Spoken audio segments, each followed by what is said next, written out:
Umar bin Khattab, hasabu anfusakum qabla an tahasab.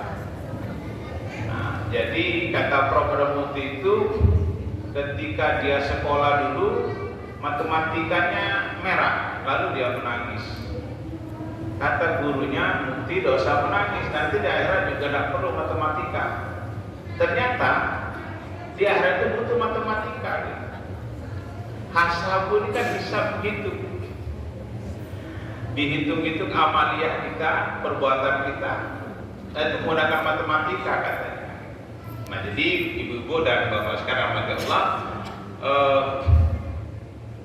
muhasabah adalah sebuah perbuatan yang sangat penting untuk menilai. Nah, kalau perspektif dalam pandangan saya menilai diri pribadi kita, apakah sudah kita lakukan sesuatu itu dengan sebaik-baiknya? Apakah kita sudah menjadi orang yang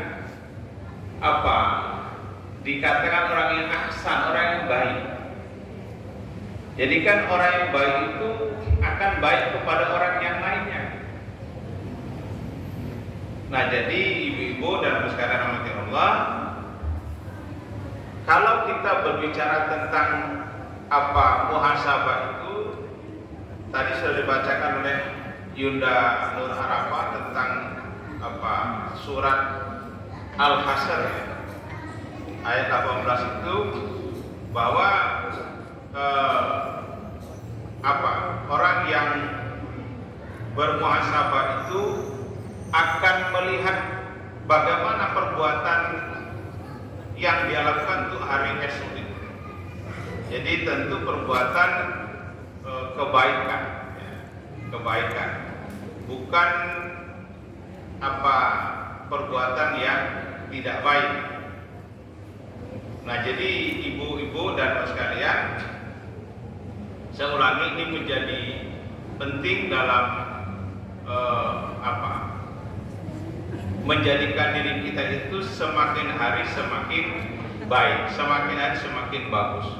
Jadi kalau saya semalam bicara tentang momentum hijrah, momentum hijrah perbaikan diri itu adalah bagaimana kita bisa merubah diri kita itu menjadi orang yang berguna lah gitu ya, bermanfaat.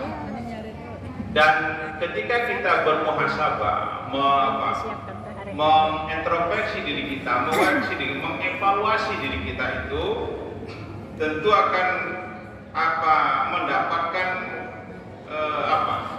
menambah keimanan kita itu.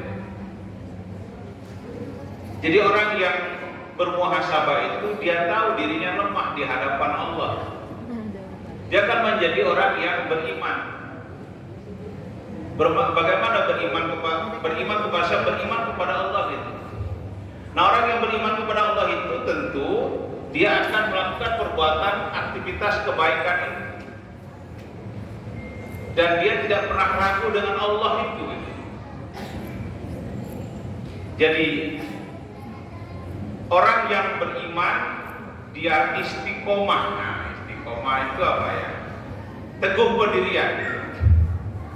Dia tidak akan merubah keimanannya itu dengan apapun. Seperti dalam surah Al-Ahqaf ayat 13, Allah berfirman, Innal ladzina qalu rabbunallah tsumma istaqamu fala khaufun 'alaihim wa lahum yahzanun. Sesungguhnya orang-orang yang mengatakan Tuhannya adalah Allah, tsumma istaqamu, dia istiqomah, dia tidak khawatir dan dia tidak takut dengan apapun. Itulah bentuk keimanan itu.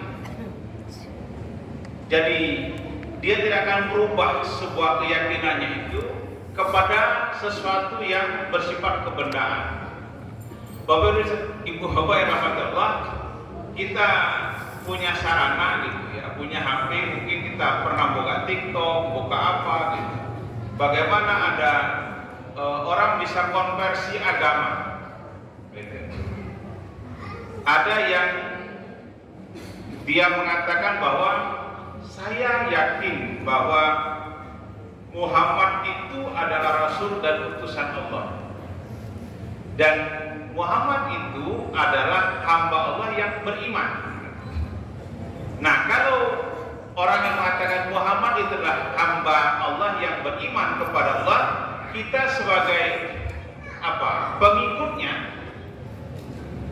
tentu akan beriman juga kepada Allah Subhanahu wa taala.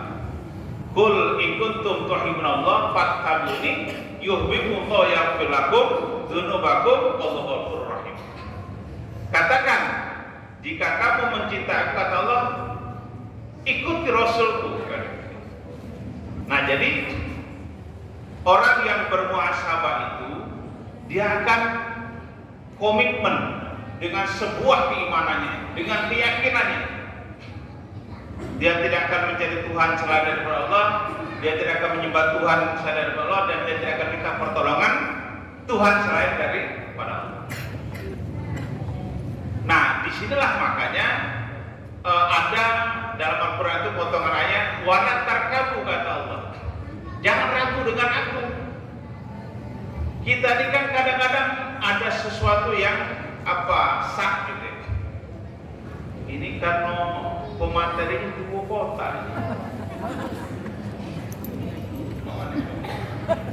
Untuk nanti sih kok ya, untuk moderatornya. Nah, jadi ini manfaat atau keutamaan dari bermuhasabah itu, menjadi imanannya menjadi kuat. Jadi dia, saya katakan tadi, tetap istiqomah bertuhan kepada Allah. Lalu ibu-ibu yang rahmati Allah, selain keimanannya itu, terus akan mencari atau meraih rahmat Allah. Jadi orang yang bermuhasabah itu bagaimana berusaha maksimal untuk mencari rahmat Allah, kasih sayang Allah itu. Bukan kasih sayang dari manusia. Kasih sayang manusia itu kan semu. Kalau kemarin kami ada akreditasi, ada persidangan semu. Jadi sungguh-sungguh kalau semu itu. Nah, orang yang bermuhasabah itu dia akan meraih, akan mengejar atau meraih kasih sayang Allah itu. Ibu-ibu sekalian, kalau kita jangankan Allah gitu, kita saja manusia, kalau sudah sayang dengan manusia atau sayang dengan apapun, akan kita jaga, akan kita rawat, akan kita pelihara. Ya, apapun, kita sayang dengan kembang, bunga. Wah, bukan banyak, disirami pagi, siang, sore, malam barangkali kan, saking cinta jadi kembang tadi. Atau tumbuh-tumbuhan yang lain, misalnya mangga, apalagi apel misalnya, hampir mati carikan pupuk kan gitu. Itu tumbuh-tumbuhan. Loh, kalau kita sudah dekat dengan Allah, apa yang kita kehendaki, Allah akan berikan itu. Tapi kuncinya jangan ragu-ragu tadi. Oh, doa aku nih percaya dari kau, lain ragu namanya. Pokoknya berdoa saja terus, ya, berzikir terus saja. Jangan pernah ragu, ya. Kalau ada masih gadis misalnya, ada masih gadis, ada. Kalau masih gadis, doanya ya Allah berikanlah jodoh yang terbaik menurut ya Allah. Nah, kan gitu. Yang terbaik menurut Allah, yang menurut kamu gitu kan?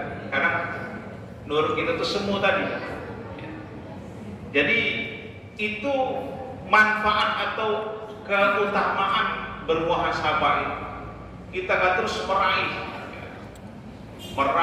merawat, menjaga. Jadi orang yang beriman dia akan terus meraih kecintaan Allah, rahmatnya Allah kepada kita ini. Dan terus menerus kita melakukan ta'abudi, ya, ta'abudi. Jadi tugas kita manusia ini kan cuma dua di muka bumi, sebagai khalifah, menjaga, merawat bumi dan atau menjadi rahmatan alamin gitu, Dan yang kedua, kita sebagai wa ma khalaqtul jinna wal insa, penyembah Allah, pengabdi Allah, bukan ngabdi yang lain. Ini hati-hati, saya bilang sama anak-anak saya itu, masa yang diidolakan apa, yang bintang Korea itu, yang kita idolakan itu yang akan memberikan syafaat kita, saya bilang. Siapa yang Rasulullah? Coba ibu-ibu dan sekalian, kalau kita membaca atau carilah di Google, siapa orang yang paling berpengaruh di dunia ini? Itu diteliti oleh orang Yahudi selama 30 tahun lebih deh, zaman Pak Harto 30 tahun. Ini sudah zamannya Prabowo kan gitu. Itu sudah 40 dari Pak Harto runtuh sampai sekarang ya. Jadi penelitian itu kurang lebih 30 tahun maksudnya gitu ya. Dan itu diletakkan Muhammad Rasul itu nomor 1 dari 100 tokoh berpengaruh di dunia. Ditanya kenapa Muhammad diletakkan nomor 1? Karena dia adalah manusia pilihan. Dari 4 orang, dia sendiri, istrinya, kemudian Abu Bakar As-Siddiq dan Arqam bin Abi Arqam. 4 orang sekarang sudah menjadi 2 miliar dari 6 miliar penduduk dunia. Gitu kan? Dan Muhammad sudah menikah, tapi masih saja disebut dan diucapkan dalam sholat, dalam setiap kegiatan, gitu ya, masih. Nah, orang yang berpengaruh itu yang mempunyai keimanan yang kuat kepada Allah, dan dia adalah kekasih Allah. Nah, orang itulah yang akan mendapat akan berikan syafaat nanti di yaumul kiamat kepada kita. Nah, jadi ibu dapat sekalian rahmat Allah, jadi penting dari sebuah muhasabah itu adalah bagaimana kita bisa meraih rahmatnya Allah. Berikutnya, tentu setelah kita beriman dan meraih cintanya Allah atau rahmat Allah kepada kita, tentu yang berikutnya bagaimana kita mengimplementasikan menjadi sebuah peradaban, sebuah kehidupan, sebuah muamalah. Jadi apa yang kita peroleh itu tidak untuk kita sendiri, tapi bagaimana bisa kita tularkan kepada orang lain. Ya, apalagi Ibu Aisyah ya, lebih greget pengajian ini ketimbang Muhammadiyah. Ya, tadi baru diskusi kapan wilayah Muhammadiyah punya pengajian. Ya, itu tanyalah dengan majelis tabligh yang itu kan. Dulu kan bergerak majelis tabligh, saya bilang, silakan saya tanyakan. Saya tidak membidangi itu lagi. Tapi Bu Aisyah ini greget di mana-mana ada pengajian. Ya. Jadi kalau perlu dikasih reward, kalau dulu kasih reward gitu kan Ibu Aisyah, kasih penghargaan. Ya. Kalau milad Muhammadiyah, siapa yang paling banyak pengajian? Ibu Aisyah, kasih reward lah gitu ya, kasih penghargaan. Mestinya. Nah, jadi pengajian ini menumbuhkan ruh apa? Ruh kebersamaan, ruh silaturahimnya, gitu ya. Tidak memunculkan nafsi-nafsinya, gitu. Kalau sudah nafsi-nafsi muncul kesombongan nanti, maka tidak boleh. Maka Muhammadiyah itu dikenal dengan kolegial, kolektif, jamiah. Bagus, itu di gerakan dakwah jamaah dan dakwah jamaah. Gerakan jamaah dan dakwah. Itulah jalan lupa. Iya, itu buahnya gitu. Ya. Nah, jadi peradaban yang bagus itu jamiahnya gitu, bukan nafsi-nafsinya itu. Nah, apalagi sekarang Aisyah itu kan sudah dibolehkan melakukan kegiatan yang amal usahanya sama dengan Muhammadiyah, ya, silakan. Dan kalau dulu ada, kalau punya Isya milik Muhammadiyah, yo, kalau tanahnya yo gitu ya, apa milik Muhammadiyah. Tapi kalau bangunan segala macam diusahakan Aisyah, lalu Muhammadiyah milik. Kalau jong kombrek, api pangrasa, jong masih jaya. Aisyah yang usahakan Muhammadiyah milik. Nah, jadi peradaban ini menjadi penting gitu ya. Dan ini akan membawa sebuah dampak positif bagi kehidupan bermasyarakatnya itu. Jadi ketika kita bermuhasabah itu, oh kita ini hadir, adanya kita ini tidak sendirian. Baca di pokok 5 gagasan Muhammadiyah di pokok pikiran yang kedua, kodrat dan iradat manusia itu bermasyarakat. Maka kita tidak boleh individualistik, ya, karena tadi ketika individualistik akan muncul kesombongan. Dan kata Allah, innallaha lahibbul mustakbirin. Sesungguhnya aku, kata Allah, tidak menyukai orang-orang yang sombong. Tak boleh. Di Muhammadiyah Jamiah, walaupun harus ada ketua, itu hanya simbol saja, gitu ya. Tapi bekerja bersama. Jadi membangun sebuah peradaban itu dari sebuah muhasabah itu akan melahirkan peradaban yang indah, yang cantik, yang elok. Nah, inilah hasil dari muhasabah. Lalu kemudian ibu-ibu dan sekalian rahmati Allah,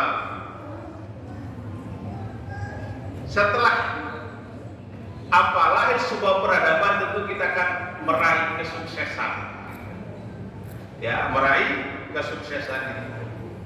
Bagaimana kesuksesan yang kita raih itu? Yang kita rasakan adanya, kalau di kita adanya amal usaha yang konkret ya. Dan saya mohon maaf ibu-ibu sekalian, di hari Rabu kemarin subuh saya di Al-Qur'an saya katakan Muhammadiyah ini paling lemah, paling baik Muhammadiyah, iya kan? Kata Mas Mufti itu, di Muhammadiyah itu ada mukhlas. Mukhlas, Muhammadiyah ikhlas. No, pokoknya berbuat untuk Muhammadiyah, untuk Aisyah, apapun. Kadang-kadang tergadailah hartanya untuk Muhammadiyah, tergadailah pikirannya, tenaganya untuk Muhammadiyah, untuk Aisyah. Seperti Muhammadiyah Alamat Dahlan, kan gitu. Saya pernah di satu daerah itu, Bapak sekalian, setengah marah aku. Hadir sekcam, ketua PDIP itu keluh. Oh, kamu ini Pak Sekcam begini. Pak Sekcam itu mewakili bupati. Begitu saya sampaikan, Muhammadiyah tidak pernah menjadi pengemis. Muhammadiyah hidup oleh umat, bukan oleh pemerintah, bukan. Pemerintah juga, ayo tidak sudah ngemis-ngemis. Aduh,